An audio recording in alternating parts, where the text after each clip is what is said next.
Today is one of my favorite Sundays of the year, and the reason it's one of my favorite Sundays is because this is our annual Four Offering Sunday, and if you're new around here, I'll explain to you what I mean by that in just a minute. But I'm really excited about this one, maybe more so than even in years past, and I'll tell you why in a second. But first, I want to start by getting us all thinking. I want to start with this question right here.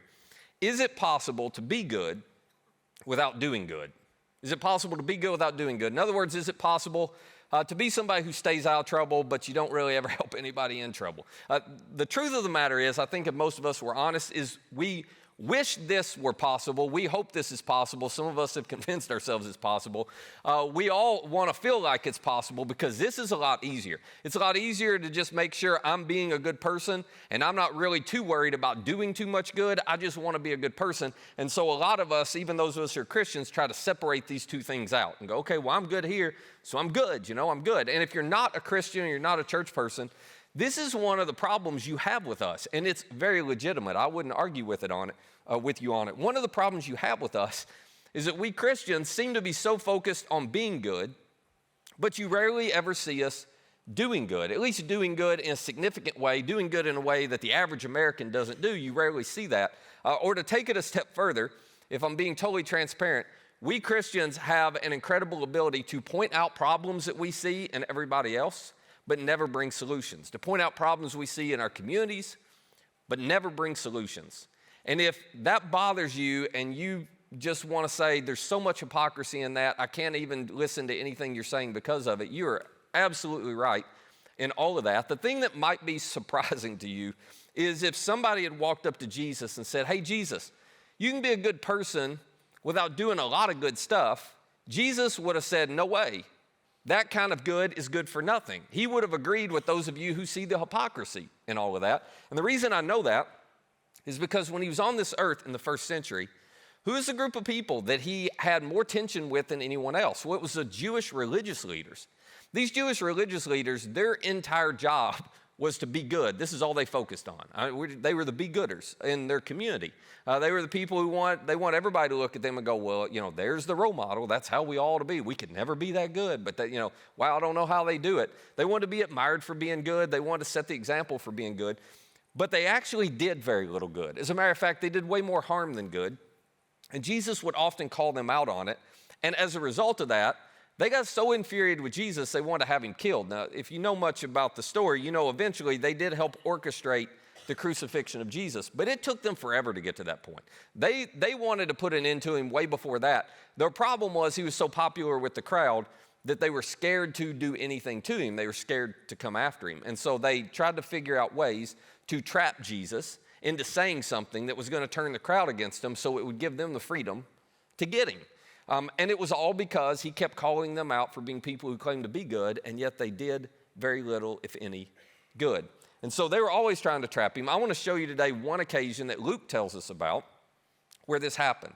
Here's what Luke says took place. He says, on one occasion, an expert in the law stood up. This is one expert in the law was one of these Jewish religious leaders. He stood up to test Jesus or to trap Jesus. Teacher, he asked, what must I do to inherit eternal life? And Jesus knows this is a trick, so he responds, as he often did, with a question. He said, well, what's written in the law? How do you read it? And this guy obviously is an expert in the law, right? So he knows what's in the law, and he begins to quote it. He says, well, Jesus, love the Lord your God with all your heart. Maybe some of you heard this. And with all your soul, with all your strength, with all your mind. Okay, that's what our law says you have to do to be good with God. But then this expert in the law does something that maybe people in the crowd that were around that day, they didn't expect.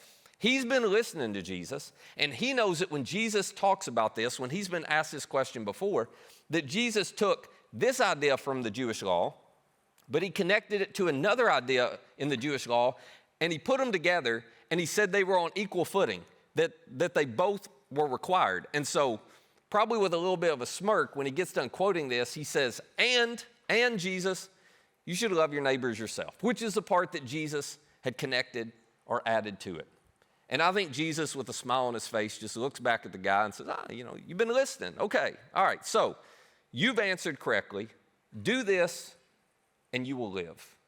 Do this and you will live. Now, I don't have a lot of time to talk about this, but it is significant that Jesus took this idea of we should love God with our heart, which the Jewish people were very familiar with, and this idea of we should love our neighbor as ourselves, and he put them together. The significance of it is Jesus just said, your love for God is authenticated and demonstrated by your love for people. Or another way to put it is, your love for God is actually proven and shown by how well you love the people around you, which is a little bit of a troubling idea if you dig into that very far. And the reason it's so troubling is because I can claim to be good and say I love God all day long, but being good and loving God is something you can't really measure in me. I mean, it's in my heart, it's internal. I can tell you, oh yeah, I love God, and I act any way I want to act. It doesn't matter because it's internal. I love God, and you can't argue it, and it's all good. And Jesus says, no. It is impossible to be good without doing good. So your love for God, you say you love God, well, the only way you will authenticate that, the only way you can prove that's true is by looking at the way you treat or you love people. You can't just be good. You have to do good. And this expert in the law understands exactly what Jesus has done as he's connected these two. He has raised the bar to make it uncomfortable on everyone. Or to put it in our language today, in our context today, he's raised the bar where we can't say, well, I'm a church person. I go to church on Sundays, so everything's good. No. You may be a good person, but if you're not doing any good, it's not enough to make you good with God. So, this lawyer does what most of us would have tried to do. Luke tells us, but he wanted to justify himself. Don't we all? Because Jesus just raised the bar, and everybody in the crowd knows this expert in the law is a guy, he claims to love God, but he does not love his neighbor as himself. And Jesus has just called him out in front of everybody, and he wants to justify himself. So, here's what Luke tells us. He asked Jesus, okay, whoa, who is my neighbor then? Who is my neighbor? Which is kind of an odd question, isn't it? But here's why he was asking it. Jewish people, any Jewish person that you'd met in the first century, they would have defined their neighbor as another Jewish person. And that was it. That's as big as their circle got. They didn't view anybody outside of their nation as a neighbor. And then even within that, as you began talking to some of these religious leaders and things, they narrowed it even more. It was a small subset of Jewish people who were their neighbors. And so when this guy's asking, who is my neighbor, what he's basically asking is, okay, it's kind of odd to ask Jesus this, but he did. He said, Jesus, what is the minimum amount of neighbor loving I have to do to meet your standard? This is what he's asking. Okay, I heard you. I get it. Could you just define exactly who my neighbor is? Because I would not want to love one person as myself that I didn't have to love. So let me make sure I hit the minimum. I want to be good with God, but I don't want to go any beyond that. And Jesus, as he often does, instead of giving a direct answer, tells a story. He tells a parable, which is a made-up story with a very powerful, important principle and point. And this story is one that whether you're a church person or not, I bet you've heard of it. You've at least heard it referred to. You might have even used some of this language and you didn't know it was from the Bible, but you'll walk out here today knowing where it came from. Here's what Jesus says next. In reply, Jesus said, well, let me tell you this. A man was going down from Jerusalem to Jericho. Now, this is a 17-mile stretch of road, okay? And everybody in the crowd's familiar with that. They know about the journey. Extremely dangerous. He says, a man's going down from Jerusalem to Jericho when he was attacked by robbers. So, Jesus starts to paint a picture of what happens here, but they all knew what happened. He goes on, he says, here's how he described it. They stripped this guy of his clothes, and everybody's assuming this is a Jewish man who's been robbed. They strip him of his clothes, they beat him, and they went away, leaving him half dead, which means by morning he would have been full dead because either the cold would have gotten him, the animals would have gotten him. Everybody kind of knows this scenario. And then this is where the story gets interesting. Jesus says a priest, so a priest in the temple, somebody who was known by everybody to be good, right? To be good. Oh, there's somebody who loves God. A priest happened to be going down the same road, and when he saw the man, he passed by on the other side. And everybody in the crowd's kind of scratching their head like, Jesus, I would have assumed you would have made the priest the hero here. Jesus goes, no. There's a guy who's great at being good, but he was not willing to do good. He was not willing to love his neighbor as himself. This guy who got robbed did not fall into his neighbor circle. Jesus goes on, gives us another one. He says, so to a Levite. Now, a Levite was like a professional who worked in the temple. Another be good guy. So a Levite, when he came to the place and saw him, he passed by on the other side. Same thing. Now everybody in the crowd scratching their head like, where's Jesus going with this? And the expert in the law, can you imagine how uncomfortable this was? Because he's actually in the lot of Levites and priests. Like, he's tied up with these guys. So he knows this story is not going to end well for me, you know? And it shocks everybody. Because then Jesus says, but a Samaritan. Now, if you know much about this, you understand this, but in the first century, and even to this day, Samaritans and Jewish people, the relationship between them was so tense, it was so hostile. We're not going to get into all of this today, but Samaritans in the first century, well, that's the roots of the Palestinians today. So you know what the Jewish and Palestinian tensions are like. Well, imagine all the way back in the first century what it must have been like. This has been going on for centuries. This is a made-up story, but everybody in the crowd, if I'm being honest, everybody in the crowd has assumed that it was a Samaritan or a group of Samaritans who robbed the Jewish guy to begin with. They all assume they're the criminals. They all assume they're the bad guys in this. And Jesus twists the story on everybody. He says, well, your be-good priest and your be-good Levite came by, and they were not willing to do anything for this guy. But a Samaritan, the whole crowd's like, he is not going to make Samaritan a hero, is he? Jesus goes, yeah, I'm about to make him a hero. But a Samaritan, as he traveled, came where the man was, and when he saw him, he took pity on him. You mean to tell me a Samaritan was such a loving individual that he was willing to take pity, have compassion on a Jewish person who he knows probably would not have had compassion on him in the same situation? Jesus says, yep. But he went even further. He says he went to him, he bandaged his wounds, pouring on oil and wine, and then he put the man on his own donkey. He brought him to an inn. He took care of him. I mean, Jesus is just twisting the knife here to this Jewish crowd.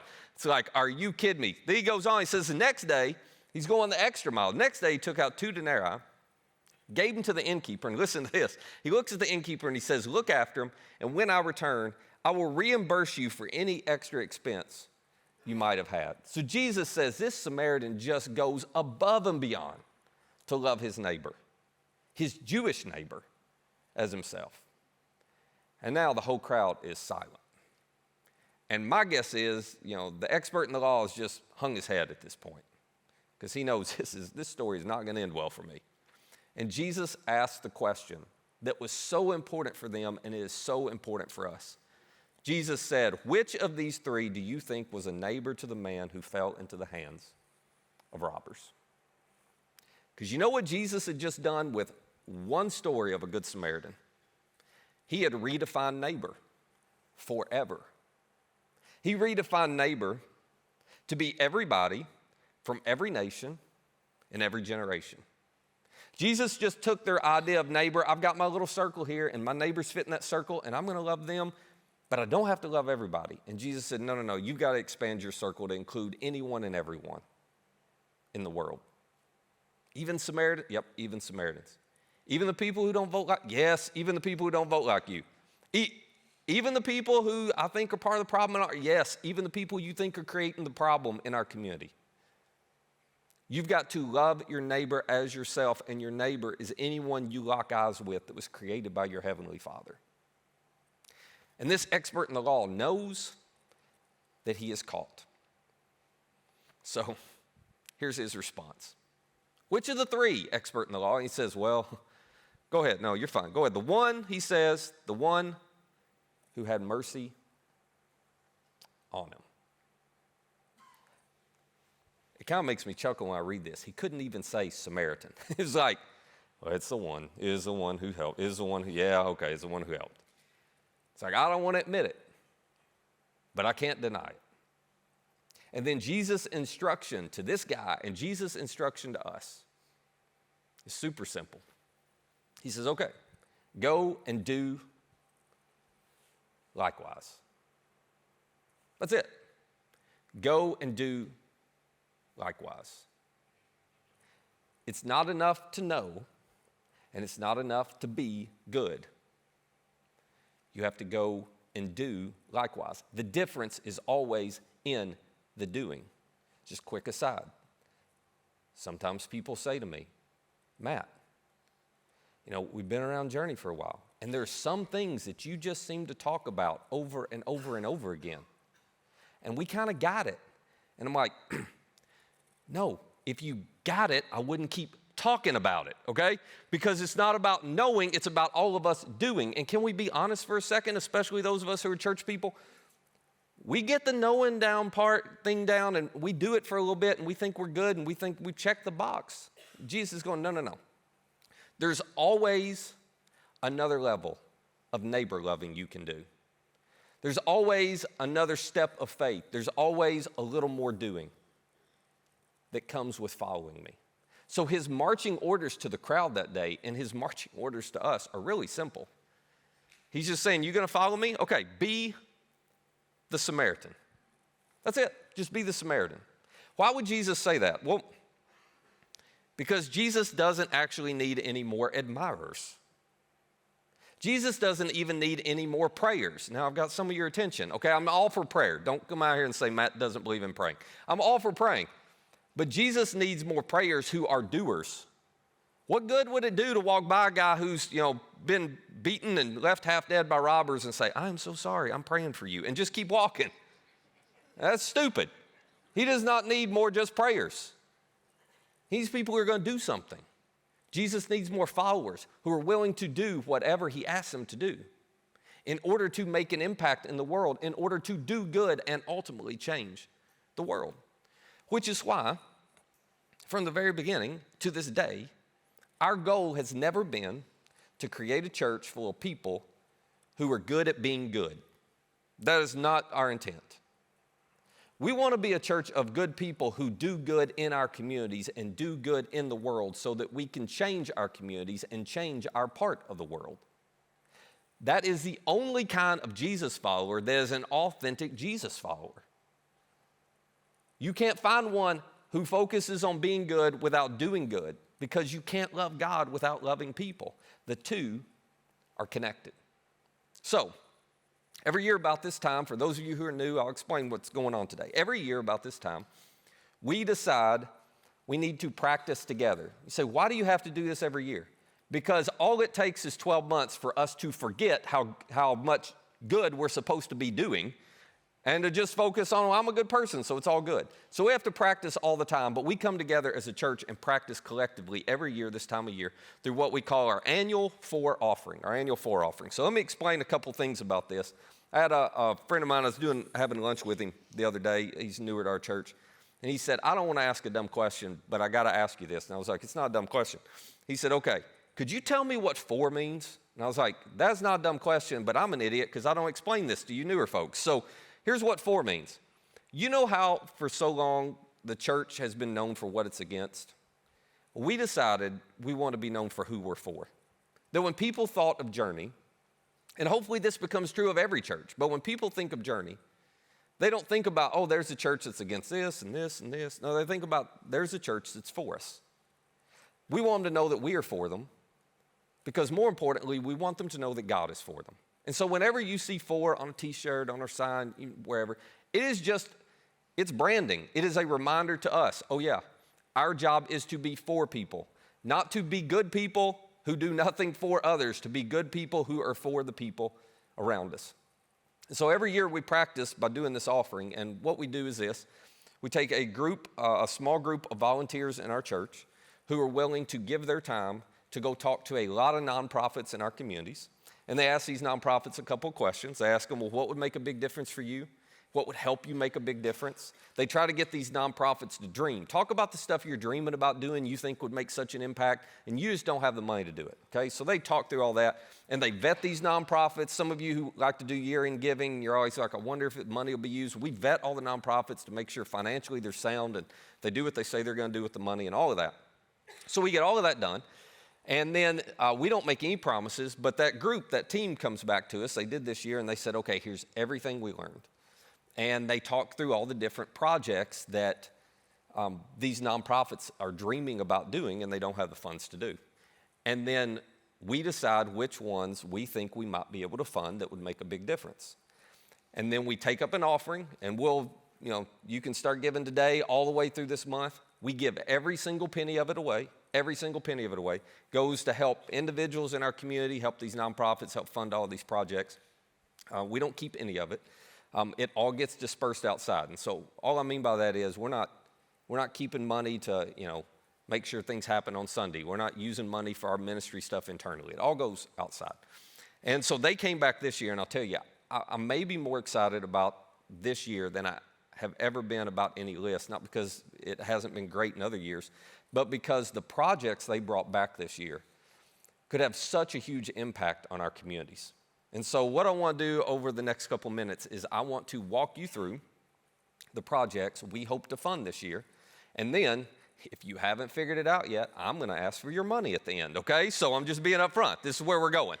So here we go. Here are some of the projects. I don't know if I can get through all of them, but here are some of them. One of the things we want to do this year is to help fund a summer feeding program that takes place in our community that feeds about 350 kids. One of the amazing things about this program, when these kids are out of school and they don't have the school breakfast and school lunches, they need help. They're in situations where they need help with food. So these volunteers, they deliver the food to their homes every week. So that's a big deal. But it also serves as a wellness check on the kid, just to make sure while the kid is out of school and not interacting with teachers and everything, that the kid is fine and has everything they need. So one of the projects we hope to fund this year, as you can imagine, it costs a lot of money for this. So we want to help one of our nonprofits by funding this. Another project that we're going to try to do is help provide a walk-in freezer for one of our nonprofits. I need to explain this one a little bit. One of our nonprofits in our community we've been partnered with a long time serves 1,300 families a month, providing hygiene products, food, all of these things. Kids, families, senior adults, across the board. And they had something amazing happen this year. They managed to get into a government program where the government has been delivering large amounts of frozen food for them. Now, the reason frozen food is such a big deal is because you can give it to families and individuals. They can go home and freeze it. They don't, it'll last more than a week, right? So it's a big deal for them to be able to help. It helps families long term.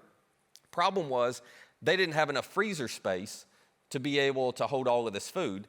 And as you know, our government works very efficiently. And so if you tell the government, hey, we don't have enough room yet for that, can we get it later? Then you lose it forever, okay? So when you get something from the government, you gotta just be like, we need it, and keep getting it. And so what this nonprofit has had to do is go rent, those huge semi-tractor trailers that are actually freezers. They've had to go rent some of those, and they're putting the food in it and dispersing it. But they're gonna put it in and pay rental fees on that in order to be able to have this food. So we discovered if they could get a new walk-in freezer installed big enough to hold all this, then in the long run, it would make a world of difference. So that's one of the things that we hope to help fund. The third one is this, some volunteer training. There's a nonprofit, or actually a few of them. This nonprofit in our community, the volunteers are advocates in the court system for kids who are at risk. Some of you volunteer at this nonprofit for kids who are at risk, in at-risk or dangerous situations. So these volunteers advocate for them throughout the court system. And one of the things we learned is these volunteers need some resources they don't have. And these volunteers, the nonprofit wants to provide additional training. They don't have funds to provide. This is an intensive volunteer experience. Some of you have worked in these nonprofits and you know this. And so we're going to come alongside and try to provide the volunteers everything they need, because we want to take some of the burden off of them so they don't burn out as they're navigating their way through the court system with these kids, and it's just a long process to do that. So that's one of the things. Next project is a food delivery program for senior adults, and very similar to the summer feeding program for the kids. One of the benefits of this one is every week volunteers are delivering food to senior adults who need it, and they're able to do a wellness check on them. A lot of these senior adults don't have any family in town. They're all by themselves. Many of them can't get out of their home. And so as these volunteers show up every week, they're able to just make sure that these senior adults are okay. It's behind the scenes and, invisible in our community that's going on a lot of times, but it's huge to help people. So we're going to try to help make sure they have the resources to continue to do that. The next project on the list is transitional home repairs. So there's a nonprofit in our community who helps individuals who are struggling with homelessness. They're displaced from their home for a variety of reasons. They have nowhere to go. Maybe the family, the kids have nowhere to go. Well, they actually have a home that they call transitional home that they can put these individuals or these families in and live in while they coach them up, help them with their finances, whatever they need to do to get them back on their feet and to get them a place that they can rent and pay for on their own. Well, that home needs quite a few repairs, and so the nonprofit doesn't have the funds to do it. We're just going to try to write a check and say, okay, there we go. And we're going to also try to provide all the volunteer manpower that's needed to help do the part of it that we can do. So that's one of the things we're hoping to do this year. The next one on the list is resources for foster kids. And I want to pause here and tell you about one of the things you did last year. A lot of you may not have heard about this because you caught us off guard last year. We had vetted, I don't remember now, like $80,000 or $100,000 worth of projects, and you gave $125,000 last year. And we went, oh, so I don't know if you remember, but I came back and told you, hey, we got to vet some more projects, but we're going to vet them and we're going to get all the money distributed. Well, we did.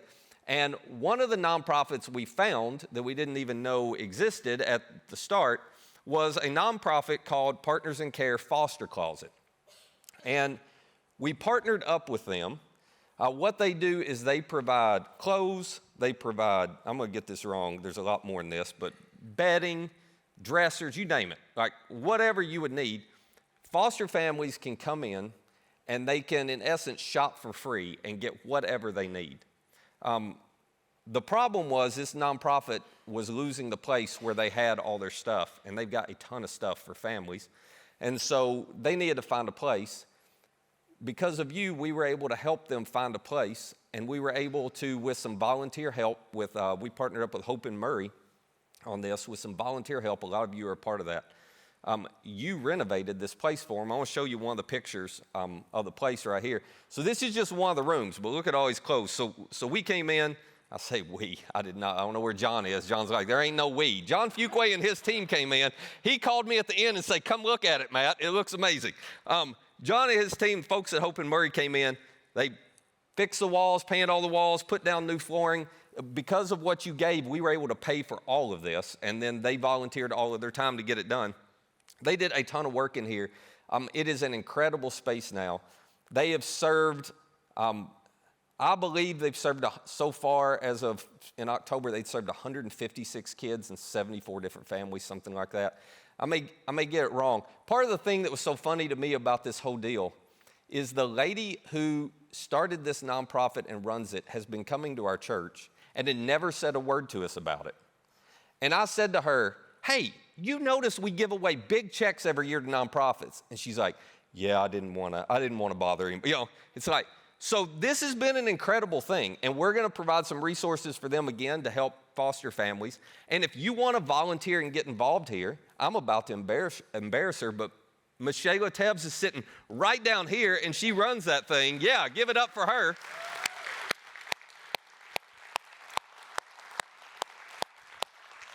She will never tell me anything again, so she does not like the attention. But she's right down here in a 4 shirt, and so you're welcome to catch her afterwards or come get us, and we'll get you in touch with her because they're going to keep expanding when they open this up. That's one of the things that she would love to do because it'll let them serve more families. So if you're interested in getting involved, helping sort things, place things, whatever, just let us know. We'll get you connected with them. So we're going to help them out this year with some more stuff. And then locally, there's one more thing that I'm really excited about that some of you may have heard of, but if not, I'll take a minute and explain it. We're going to try to help fund a safe haven baby box for our community. So let me tell you a little bit about this. Paducah just had one put in. There are moms and there are dads who sometimes find themselves in such desperate situations, you know this, that they don't know what to do and they cannot handle their young child, their baby. And they don't know where to turn, they don't know what to do. Well, Kentucky is one of the few states that has a safe haven law, which means that mom or that dad, the mom can give up that child anonymously, and there's no prosecution whatsoever. The problem is they don't know where to go. There's no place in our community for them to go and anonymously do that. So what a safe haven baby box is a place. I'll just show you a picture of it right here. This is what they look like, okay? This is put into the exterior wall of a fire department or an EMT building, and a mom could come, totally anonymous, open it up, place a child in there if they don't feel they can care for it anymore. There is a silent alarm trigger the minute the door opens, and there's also a wait alarm. So the minute a child is placed in a medical bassinet, there's a medical bassinet inside of that. The minute There's weight in the medical bassinet, a second alarm is triggered, and within just a couple minutes, EMTs or medical personnel, first responders are there, and they take the child over to the ER, they get them checked out, and then the child is put into the system where they can be adopted. So, as I said, Paducah just installed one. We found out that there are folks here as a nonprofit here trying to install one in Murray. They're really expensive. They're about 20 grand all in to get it installed, and then you have to jump through the hoops. Well, this nonprofit has done an incredible job. They've already gotten city council approval. They've already got the ER at the hospital on board with, yep, we would love that. They've already found a place to put it. The old fire department downtown that I think the EMTs are in now, that's where the thing's going to be placed, and they've raised about half the money for this. So we found out about it, and one of the things we hope to do is fund the other half, so here in the next couple of months they can get one of these put into our community. So those are the local projects. That is more local projects than we've ever had before, I think. And I'm really excited about those, but we're not done. So one of the things that we also want to do is expand our impact a little bit beyond just our communities. And let me explain why quickly. Some of you have heard me say this, the gravitational pull of every church is to focus inward. It's why we're working so hard. You hear us talk all the time about people who aren't here yet. It's not because we don't care about you who are here, right? It's not because we're not providing plenty of stuff for you who are here. But the gravitational pull is just to focus inward and to think about us. Well, the gravitational pull of every church is also just to think about our own communities. But I think those of you who've been around here a while, you know, God has blessed us in ways that are unusual, that are beyond what a typical church experiences. And we feel like we have a responsibility to steward what we've learned here and what he's taught us here, to steward that well, to steward that influence and that learning well. Because what's happening here, I mean, this kind of thing just doesn't happen in communities like Murray all the time, what you have done, what you have created. So one of the things that we hope to do this year is to help fund a church planting network, okay? A church planting network. Now, we've actually been a part of this over the last year, and you didn't even know you had done it. But because of the extraordinary work you have done here, I was invited and given the opportunity to help lead a group of 4 pastors who, over the last year, we have built out curriculum to coach people who want to start churches just like Journey in their communities, all right? And last Monday, we kicked off this coaching program, which is going to be a 3-year program. We kicked it off with 5 church planners who all are looking at what we're doing going, could you show me how to do what you're doing in my community? And we started from scratch. We've got a heart for people who started from scratch. You've helped make all this possible. You didn't even know it. So we're helping 5 different churches, 5 different church planners get their churches started. And here are the places. One is in Three Hills, Alberta, Canada, which is not in the U.S., but they're kind of like our stepbrothers, right? So it counts, Canada. Anyway, I doubt there are Canadians in the room. Bangor, Maine. One of them starting in Bangor, Maine. One of them starting in Raleigh, North Carolina. One of them starting in Moyock, North Carolina. And one of them starting in Palestine, Texas, okay? All communities, for the most part, very similar to ours, and they just need some help. So we're giving them a playbook. We're doing everything we can to help. And what we would love to do if we have the funds this year is take a little bit of our funds and use it to help them, because it takes a lot of money to start a church, use it to help them and to help make sure we can coach them over the next year. And then there's one final thing, and I'll wrap up. We figured while we were expanding, we might as well expand all the way. So we also have an international partnership that we would love to fund. And I'll tell you about this one briefly. We used to do a lot of things globally. If you've been around here for years, you'll remember back in the day we did Nicaragua stuff, Guatemala stuff, South Africa stuff. And we haven't done global in a while, because we hadn't had a great opportunity. But we have one now. There is a church in England called Andover Church. It's in Hampshire, England, which is near the southern coast, near Southampton, if any of you have ever been over there. And we got invited, because of the extraordinary work you're doing, we got invited to be one of 5 churches who are doing a beta test of an international partnership. And the folks at Andover Church said, we would love to partner with you because we're trying to create churches like yours in England, Ireland, Scotland, the UK. 6% of people in England go to church on any given Sunday. So they said we could use some help figuring out how to do this, and at the same time, we're going to learn a ton from them. So we said, absolutely. Over the last 4 years, behind the scenes, we've been talking with them. They started with 5 churches who were trying to do what we're doing in the UK. They're up to 25 churches. Within 3 years, they hope to be up to 50. Andover's been one of the leading churches, and they said, we would love to partner with your church so that we could learn everything we can from you, so we're going to try to partner with them as well. All right, so that's all the projects. That's all the projects, or most of the projects. And the thing I want to invite you to do is what you always do, is just to give and to give big, and we'll fund it. We didn't make any promises, so we'll fund as many of these as we can fund, as we have the resources for, but you're not going to catch us off guard this year. We got a lot of projects, so we're ready to go with that. Last thing I will say is the goal for this is the goal we always have, not a dollar amount. The goal is 100% participation, because we want to make sure we are people who are not just feeling like, oh, I'm a good person. I know how to be good. We want to be people who do good and are seen doing good in our communities, so we can point the spotlight on Jesus and help them understand He's the reason that we do it. So for some reason, this was the only thing that's ever baffled me about our church. For some reason, we have never gotten 100% participation in this. But by golly, I have hope that never dies. So I'm still hoping again this year, okay? And I know some of you are in tough situations. You can give $1. I don't care. Give $1. It's fine.